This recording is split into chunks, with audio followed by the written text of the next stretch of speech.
Do you want to ride in a doors-off helicopter into a lush volcanic crater, or do you want to dine on a private sampan and be serenaded by a canoe choir? You don't even need to know where those are. You're like, yes, that's for me. Welcome to Travel Matters, the official podcast of TBEX. Here are your hosts, the radio vagabond, Palabo, and TBEX CEO, Rick Calvert. Welcome to another edition of Travel Matters, recorded here at TBEX Europe 2023 in Peloponnese, Kalamata, Greece.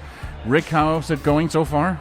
It's going good. We're winding down speed networking on day one. It's getting to where we can actually hear ourselves now, so you guys picked a good time to come by. And great first day. And we got a couple here, and you are on your honeymoon. Congratulations on the wedding. Thank you. How many years ago was that? 11 years ago. 11 years ago.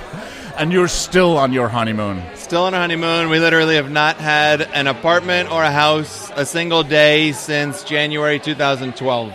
So our guests are Mike and Ann Howard from Honey Trek. They've been to many TBEX events before. They've keynoted TBEX in Jerusalem.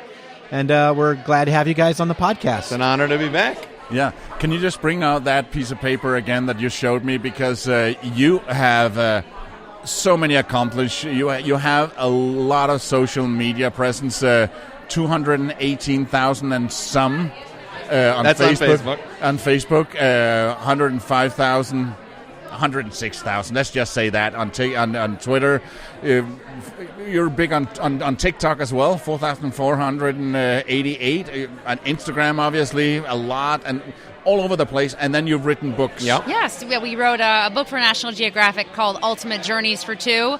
It was all about sort of getting out there with the one you love and finding, off the beaten track destinations. And it's organized by the things that, we wanted to have travelers surface destinations by their passions, not like just go to Kyoto and just go to Paris, or where's the hot spot in Europe? It's, are you passionate about mountains, rainforests, deserts, and surface these sort of lesser household name places, connect with locals, take big adventures, go big while you're young. It's never too late. And the other book we wrote was a book with Falcon Guides called Comfortably Wild, which is the first and only book about glamping all across North America. So there's 11 different countries. And that came out just before COVID. So people have been loving that because it lets them connect with nature, but not necessarily share the buffet spoon or the elevator. Like, they've got their own private place out in nature with a little bit of luxury. So yeah, and you got the National Geographic books here with you, Ultimate Journey for Two. And as far as I understand, this is the first time the National Geographic has published a book in that type of book. Yeah, because it specifically for couples, which is... It's not a book that's like all about romance, but it's the idea of like, this is like, your partner in life, and your honeymoon is really your first adventure of hopefully a lifetime of adventures together. So it's speaking to that audience. We also feature a different couple in each chapter because there's so many inspiring couples and we can learn from each other. So it's not just about you. No, it's really about destinations and like how to approach them in a more adventurous, local, sustainable way, and with a little twist of romance. And we wanted to include other couples. So like in each chapter there's about 9 destinations, but we included one couple in each chapter, let's say the mountains chapter, to pick their one favorite mountain region of the world and write a little 2-page spread on that. Some actual TBEX alums. Yeah. We have Dave and Deb of the Planet D. We have Travel Past 50. We have Diversion Travelers. So, this is a fantastic community. So when we thought about like who were really experts in their field, who do we trust their voice, and who would we want to contribute to this book, we looked honestly to our TBEX community, thought these would be fantastic contributors. Great. And is it also personal stories of your own? Oh, yeah. It's a lot of, like, behind-the-scenes funny moments. More like little anecdotes, because we didn't want the book to be about Honey Trek. It is our journey. It's our favorite. There's about 85 different destinations around the world in here. But we just wanted to lightly weave our story through. We really wanted it to be an inspirational book that people could pick this up and find, like Ann said, new destinations, and not just say, okay, I want to go to Europe, show me the best things in Europe. It's like, okay, show me the best things where there's deserts and dunes because I love sand, or I love big sand dunes. You actually just open to a page. It's like, choose your own adventure. Like, do you want to ride in a doors-off helicopter into a lush volcanic crater, or do you want to dine on a private sampan and be serenaded by a canoe choir? You know, you don't even need to know where those are. You're like, yes, that's for me. So it's about just sort of thinking out of the box in your travels. So we're talking about Ultimate Journeys for Two with Ann and Mike Howard, and I'm following Chris Lau's advice, Pally, which is an old marketing thing. You need to hear the thing 7 times for it to be remembered. So we're up to 3. We got 4 more to go before we finish. Ultimate Journeys for 2? Ultimate Journeys for 2, exactly. That's Well right. done. See, very good, Mike. So let's go back to the beginning, how Honey Trek started. I know you've told me the story before, but for people who haven't heard it. I haven't heard it. There we go. You guys both had day jobs, right? Mm-hmm. And you were both in marketing? I actually worked in magazines as a writer. In publishing. In publishing, and yeah. as a writer. And writer, yeah. And I was in marketing, social media, ad sales. That was kind of my background. Which are a few skills that are come in handy as a content creator. It is, but it's really funny. We didn't put that together at all. We met playing volleyball. We wanted to go on a honeymoon, and we weren't trying to start a business. Like, that came way later. It was really just for this realization of, wow, like, we have so many experiences we want to have in our lives. We're looking at honeymoon destinations. We're like, well, can we go to all of them? Do I have to choose? And will these 10-day vacations I'm getting ever add up to achieving the things I want in my life? No, we better get started now. But it was helpful that you enjoyed writing and Yeah. telling stories, and I enjoyed the social media side and sharing and engaging with people. Like, mainly in the beginning, it's just my friends and coworkers. So those 2 skills made it fun when we weren't making any money for the first couple of years, to where we were like, just loved telling stories. We weren't starting it off like, okay, we'll do this, we'll SEO this, we'll write about the best 10 things to do in Bangkok or the best 10 hotels in Paris and make money to pay for our trip. We just did it because we liked it, and I think that came across, and that's why our social media following grew so much, and like people kind of, you asked us to write Ultimate Journeys for 2 on push Amazon. it, Howard. Don't push okay, it. I'm done By with that. Mike and Ann Howard. Just teasing audience. 6, we're almost there, Mike. But the idea is that authenticity, I think, is important, and a lot of people miss out on that because they go into it, they see other people being successful, getting free trips, and then they think, okay, I'm going to go into this. And it is important to have a business mindset, but we say it's more important to really tell good stories, go there with an open mind, and like meet locals, which Anne is, again, amazing, not just writing about it, but opening those doors, finding that story that's not just the big vista and, you know, the things that are going to click, you know, get you affiliate revenue or whatever. So the decision of making it long-term came before you left. It was going to be a 500-day honeymoon, but we quickly realized, like, that wasn't enough time, and we were also just learning so much each day. We're making these wonderful, like, friends and global connections, and we're like, if this can be a lifestyle, we're going to figure it out to make this last. Again, sorry, just to Sure. get more specific about the beginning, were you guys posting on Facebook, or did you start a blog from the very beginning, or how did it start? No, we started before we left, because, I mean, there's so much in the planning, right? What on 500-day earth are we trip, packing? that's a long trip. You know? Okay, so the idea was first 500 days, and then it kept getting longer? Yes. Yeah, and then Okay. it quickly, just like, I'd say on year 3, we kind of realized we're not going back. And year 3 is when we started making money working with destinations and travel brands. And then it leveled up to a point where we were about breaking even. Yeah. Next year, we started putting money in the bank every year. And then we're like, this is a no-brainer. We love doing it. We can slow down whenever we want. We still do some house sit. I mean, we move at an average of 3 to 5 days per city, still to this day, for the whole 11 years. So we're That's not a doing. lot. We're not doing. It's like me. I'm on 3.5 guys days are crazy. average. Exactly. So we love seeing new places, but we still slow down occasionally. If we want, we'll jump on a house sit for a month or 2 if we need to write, let's say, a book or a I'm blog. excited to stay a full week in the Peloponnese and just enjoy, Veg out. not try and go too fast, too Exactly. far. Yeah.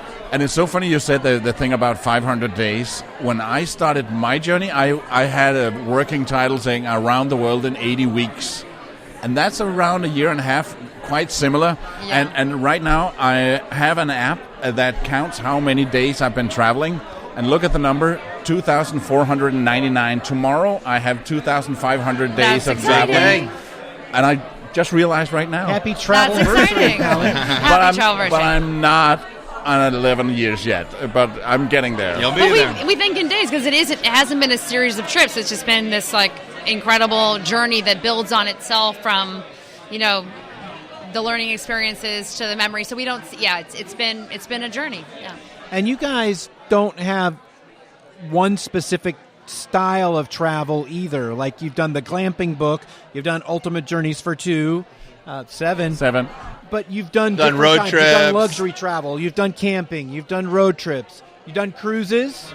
A little bit more adventure Small. cruises. We'll do small River adventure cruises? Never. We haven't done rivers. Okay. We've been to like Antarctica and The fjords of Norway and Very Northern adventurous, Lights and yeah. Alaska, Island hopping, like Polynesia. the bays up there. So from a sustainability perspective, we focus more on smaller ships or ones that really have a sustainability angle, or at least a page on their website that they're trying to do. So occasionally we will. I think that's part of how we've gone for so long, is that we keep trying new things. Like it's good to have a niche, but at the same time, variety is the spice of life, and I feel like it's always new because we shake it up. If we just did all glamping or all RVing, it's that we wear many different hats, and we're excited to kind of get back in those communities and have those experiences again. So it's sort of this rotating. And that we can speed it up and slow it down whenever we want, either with the camper How many van. countries have you two been to now?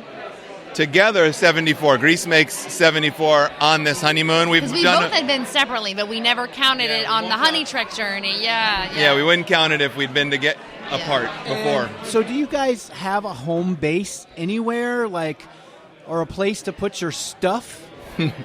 Because I know you can't carry snow pants and snow boots and snow jackets everywhere you go, just in case you go skiing. They can, but they don't. What do you do with that stuff? We have a few storage units. Yep. A few family members that have boxes in the attic across the country, across the U.S.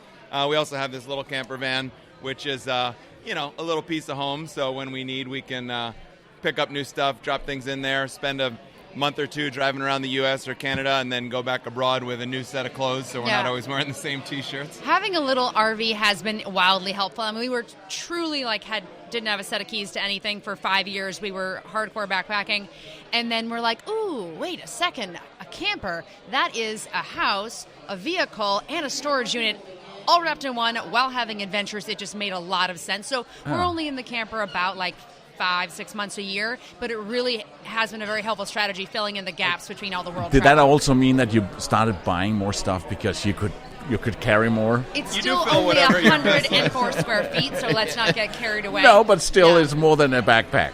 True. You It is always more fill than the a space bag. you have. That's why we try and rein it in and never get. I more know. than I would. carry-on. I would quickly fall into that hole because I don't buy anything. I buy the occasional T-shirt, but that's it. I know, because we're I very have to. minimalistic. I have to carry That's it. why you're always wearing the same Radio Vagabond shirt. But It's a great shirt. no matter where, no matter when. I want that shirt actually. I like it. So you reunite with your stuff a couple times a year. We Exactly. do, but I'm so not sentimental about it. I feel Yeah. like I remember the first couple years of traveling, I was dreaming of getting back to our storage unit. I opened the door and I was ugh, shut it as quick as possible.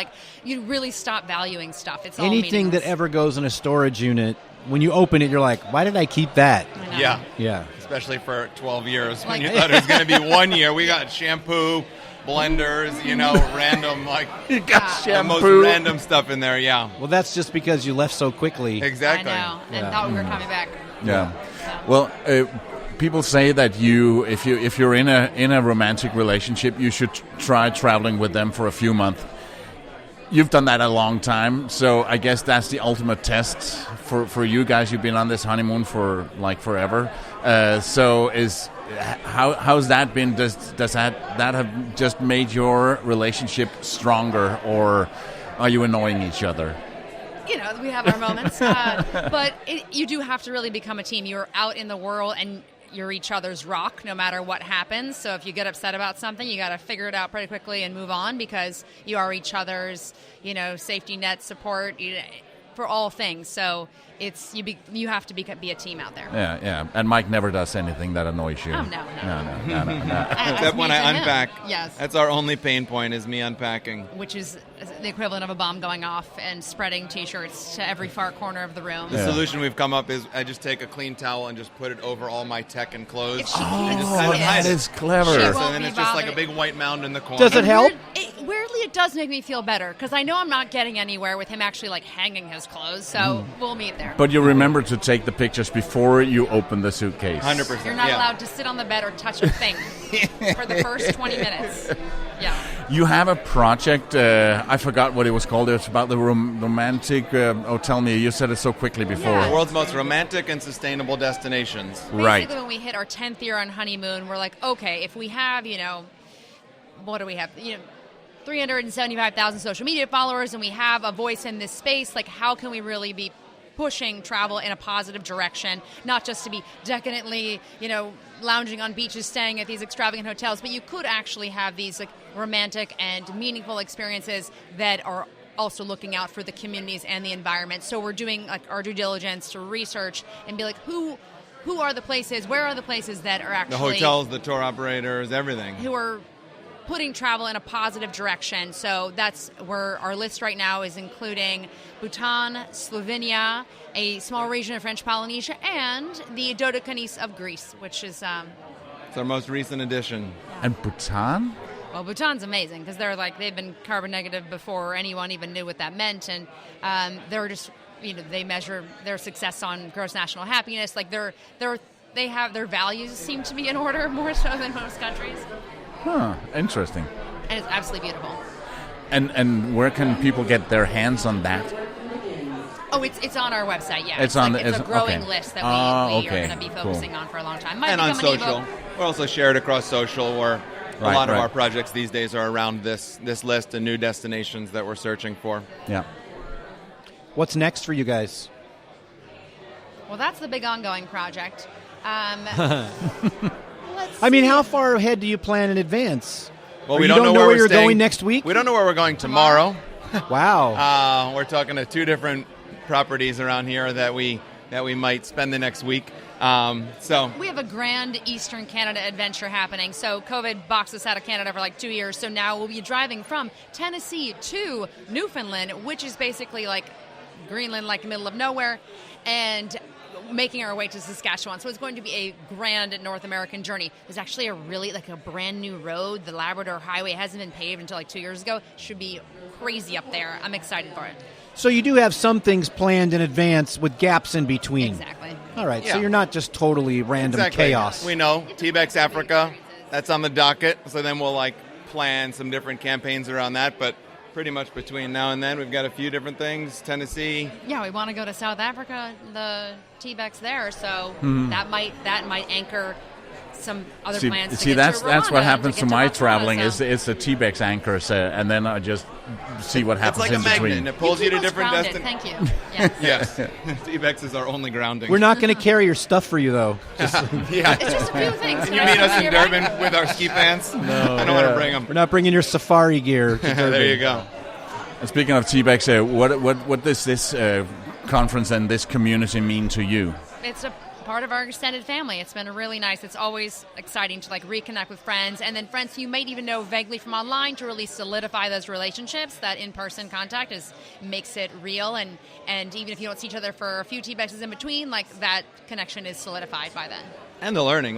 We've been blogging for 12 years now, our full-time job, but still I was sitting in on SEO sessions and short-form video content sessions and how to use outsourcing, a lot of topics that I might know some about or I might know a lot about, but each one I'm learning 3 or 4 more nuggets that I just had no idea and tools to dig into. And no one's too cool for it either. I'm looking around the room and I see other people that I look up to who are doing wonderful things and they're taking notes. So everyone's has an openness and a willingness to learn no matter what level they're at, and I think that's a good way to be. And share. In learning, what's been your biggest takeaway from this one? Oh, putting you on the spot there. We need to get better at SEO and start doing better keyword research and growing traffic, and not, because working with destinations is a lot of work and a lot of effort. It's also a lot of fun, which is why we keep doing it, but getting some nice residual income would be nice too. Not to put you on the spot, Mike, but you just came out of Melvin's session. I was in there. Yep. We said, I was talking to Melvin earlier, he's got strong opinions Did anything he say make you think, oh yeah? What was his topic? He was about affiliate stuff and how to increase ROI and working a lot more directly with hotels. He said that Instagram stories suck. That's what he said. He did say a that. Total and waste of time. We talk about that. It's a lot of effort for not a lot of views, but the thing he left And he out, had data. He had some data to back it up, but for us, it's fun, it's real, it's raw, and that's hard to quantify in impressions or engagement. But for us, that's really raw content that our audience likes to engage I didn't know that was with. touching the nerve with you guys. No. I mean, we think about it, too, because the other platforms, Facebook, gets much more reach and engagement when we make a post. Yeah. But something about those Instagram stories that are just more quick and fun, and you always got to keep your toe in those waters because you never know which one's going to pop next. No, but it's true. It's about Instagram stories is a black hole, and it is like a whiny baby. You have to keep feeding it. But at the same time, Sorry, Instagram, if you're listening. Yeah.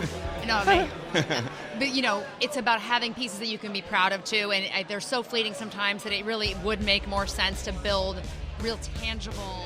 But the highlight reels, I would say the highlight reels of Instagram, which do live on in perpetuity, it's really nice when we can leave a destination that we've worked with, and maybe we did 60 stories in the 2 weeks we were in Bhutan, but when we leave, we'll pick our best 15 or 20 and be like, here's a 1 minute little quick highlight reel. You can see the highlights from this trip, or if someone says, hey, tell me about Bhutan or show me your stuff, you can send them that link and they can just get almost like a little short video of all of our best experiences. So it does live on, and it's got some value if you leverage it the right way. Maybe he's getting paid by Instagram stories and not me. I'm like, but I believe you. Mike and Ann, thank you so much for supporting TBEX, for speaking at TBEX, and for coming on the podcast. Hey, thank you guys for And having us remember, on. go to honeytrek.com. Yep, that's honey like a honeymoon and trek like a long walk around the world, TREK. Right. I'll make sure the notes are in the note section. Sounds Thank good. you so much, Thank guys. Thank you both. Cheers, everybody. You've been listening to Travel Matters, the official podcast of TBEX. This episode of Travel Matters was hosted by TBEX CEO Rick Calvert and Radio Vagabond Palabo, and produced by radioguru.co.uk. See more about upcoming TBEX events on tbexcon.com. You can follow Palabo on theradiovagabond.com.